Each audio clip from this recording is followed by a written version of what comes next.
apabila ada tudingan intoleran, tudingan nih persepsi diskriminatif. Oke, kalau dulu nggak bisa dijawab, saya belum bertugas. Sekarang saya udah 5 tahun bertugas. Apakah ada diskriminasi? Apakah ada intoleransi? Apakah ada penindasan kepada keberagaman? Apakah justru muncul persatuan, kesetaraan, kebersamaan? Nah, itu lihat aja 5 tahun ini. Jadi saya mengajak pada semua mengubah cara menilai. Dari menilai berdasarkan kata orang, berdasarkan persepsi yang coba diciptakan, menjadi menilai berdasarkan kenyataan-kenyataan yang sudah terjadi.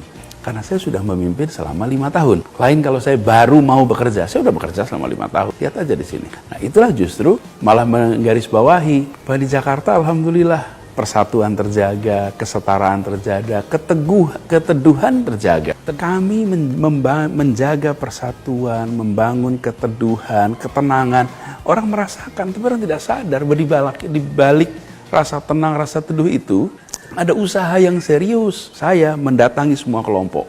Paling kiri saya temuin, paling kanan saya temuin, paling bawah saya temuin, paling atas saya temuin, semua saya temui. Ada orang-orang yang kalau saya temui ramai jadi berita. Ada yang ketika saya temuin nggak pernah jadi berita. Tapi itu kan masalah pilihan media memberitakan yang mana, bukan? Sebagai gubernur, saya mendatangi semua, baik yang diberitakan maupun tidak, baik yang diramaikan maupun disepikan. Tapi tugas saya menjangkau semua, sehingga ada situasi apapun saya bisa menjangkau. Jadi ketika Jakarta 5 tahun ini alhamdulillah kita syukuri hubungan antar umat beragama tenang, teduh. Cek aja faktanya.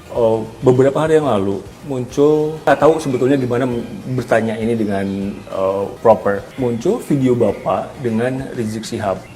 Ketika konteksnya label, apa Bapak tidak khawatir nanti orang akan mengasosiasikan pertemuan atau video tadi, sorry kalau saya ambil dari sosmed tadi, dengan label-label tadi? Mas Riko, kenapa nggak tanya kenapa saya ketemu dengan kardinal beberapa hari yang lalu? Saya mau bahas itu juga. Sebelumnya saya tahu Bapak ketemu dengan kardinal beberapa kali. Exactly. Itu yang saya katakan. Disinilah letak yang saya sampaikan tadi. Saya ketemu dengan yang paling kanan, paling kiri, paling atas, paling bawah, semua pemimpin agama saya temui.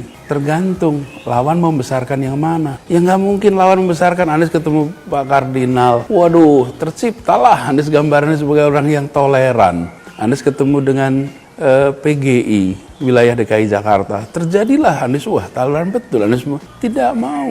Itu yang saya katakan tadi. Ya bagi lawan, ciptakanlah persepsi sesuai keinginan dia, ya nggak apa-apa. Saya sebagai warga Jakarta ini harus menjangkau semua. Tidak boleh saya bilang begini, saya menjangkau semua kecuali A, B, C, D. Nggak bisa. Ada undangan nikah, saya nggak mau nanti nikah takutnya rame. Tidak, ya undangan nikah saya hormati. Orang tua menikahkan anaknya dan mengundang saya untuk ikut hadir, saya dapat kehormatan. Kalau Mas Riko mantu, saya datang juga. Kalau kemudian tokoh ABCD mantu, dan saya tidak khawatir nanti diramaikan. Nggak apa-apa. Yang melenceng itu pikiran mereka, bukan langkah saya. Kalau saya datang ke tempat perjudian, saya datang ke tempat yang ada pelanggaran hukum, baru saya ini melakukan masalah. Kalau saya datang ke sebuah pernikahan yang disebut itu tempat majelis yang doanya sangat diterima, ya mulia betul kehadiran itu. Jadi saya nggak terlalu khawatir.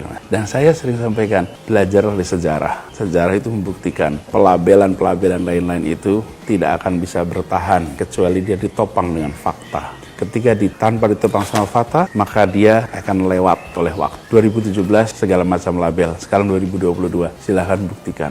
Kalau tidak ada, silahkan orang yang objektif, orang yang menggunakan akal sehat pasti menghapus.